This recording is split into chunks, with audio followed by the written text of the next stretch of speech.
दोस्तों पिछली वीडियो में हमने ब्रह्मचर्य क्या है इसके बारे में जाना। आज की इस वीडियो में हम ब्रह्मचर्य की शक्ति को कैसे बढ़ाएं और ब्रह्मचर्य के नियम क्या हैं इसके बारे में जानेंगे। दोस्तों भारतीय संस्कृति या यूं कहें कि सनातन संस्कृति में आयु को 4 वर्गों में बांटा गया है। इसे हम आश्रम व्यवस्था भी कह सकते हैं, जिसे जीवन के 4 हिस्सों में बांटा गया है। आश्रम ही सनातन संस्कृति की जीवन व्यवस्था है। आश्रम व्यवस्था के अंतर्गत व्यक्ति की उम्र 100 वर्ष मानकर उसे 4 भागों में बांटा गया है। उम्र के प्रथम 25 वर्ष में शरीर, मन और बुद्धि के विकास को निर्धारित किया गया है। दूसरा गृहस्थ आश्रम है, जो 25 से 50 वर्ष की आयु के लिए निर्धारित है, जिसमें शिक्षा के बाद विवाह कर पति पत्नी धार्मिक जीवन व्यतीत करते हुए परिवार के प्रति अपनी जिम्मेदारी का निर्वहन करते हैं। इस उम्र में व्यवसाय या कार्य को करते हुए अर्थ और काम का सुख भोगा जाता है। 50 से 75 वर्ष की आयु में गृहस्थ भार से मुक्त होकर जन सेवा, धर्म सेवा, विद्यादान और ध्यान का विधान है। इसे वानप्रस्थ कहा गया है।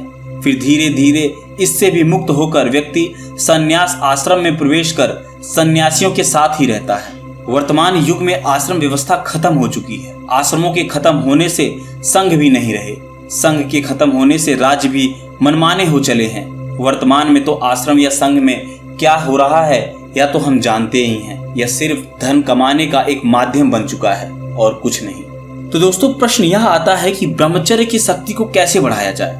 देखिए, ब्रह्मचर्य की शक्ति को तभी बढ़ाया जा सकता है जब आप वीर्य की रक्षा करें। इसलिए कुछ लोग वीर्य की रक्षा को ब्रह्मचर्य व्रत का पालन करना कहते हैं, यानी वीर्य की रक्षा करके ब्रह्मचर्य शक्ति को बढ़ाया जा सकता है। अब जानते हैं ब्रह्मचर्य के 10 नियमों के बारे में, जिसे आपको जरूर अपनाना चाहिए। इन नियमों के बिना ब्रह्मचर्य स्थिर नहीं रह सकता। दोस्तों हम सभी को अपना जीवन यम नियम से ही जीना चाहिए, चाहे आप आयु की किसी भी अवस्था में क्यों ना हो।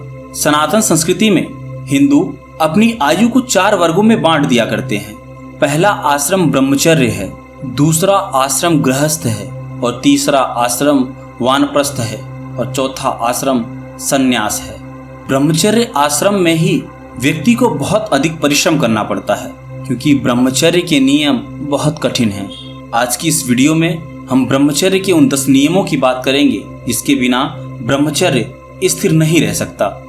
ये नियम कुछ शारीरिक स्तर पर हैं तो कुछ मानसिक स्तर पर हैं। चलिए पहले बात करते हैं शारीरिक स्तर पर।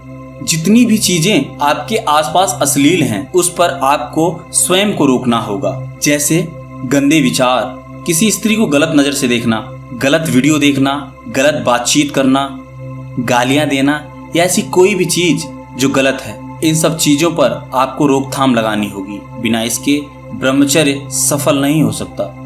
दूसरा नियम भोजन का है। भोजन शाकाहारी होने के साथ साथ सात्विक भी होना चाहिए।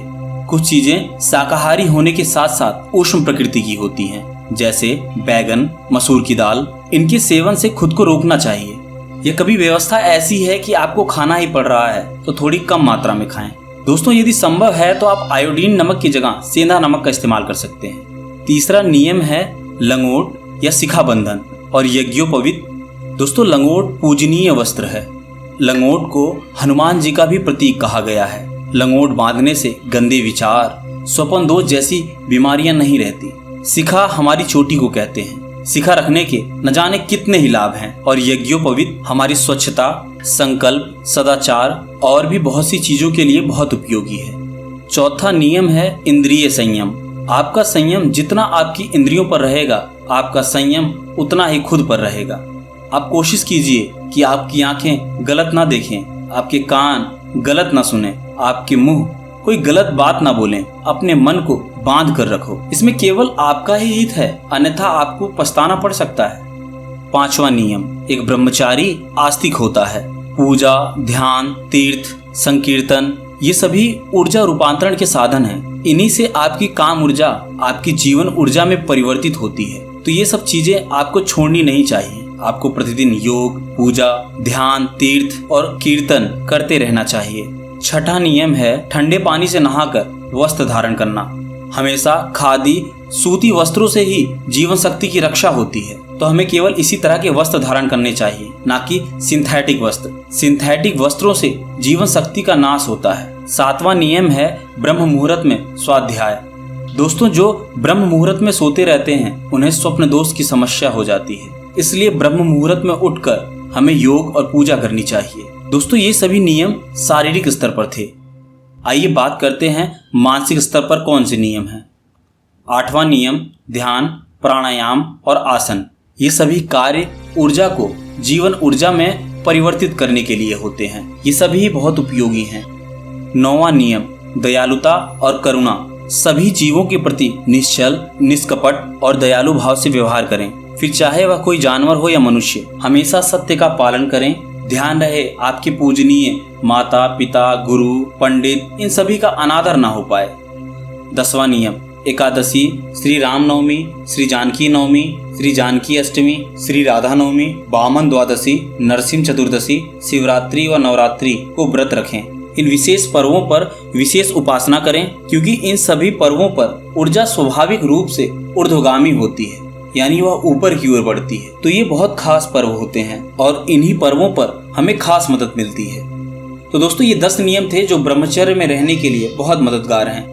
अब यह जरूरी नहीं कि आपने इन सभी नियमों का पालन किया तो आपका ब्रह्मचर्य सध ही जाएगा। ऐसा भी हो सकता है कि आपके नियम टूटेंगे भी, ब्रह्मचर्य छिन्न भी होगा, पर आपको कभी रुकना नहीं है और आपको हमेशा अपनी गलती से सीखना है और नियमों पर डटे रहना है। तो मैं यह दावा करता हूँ कि आपका ब्रह्मचर्य कभी नहीं डगमगाएगा।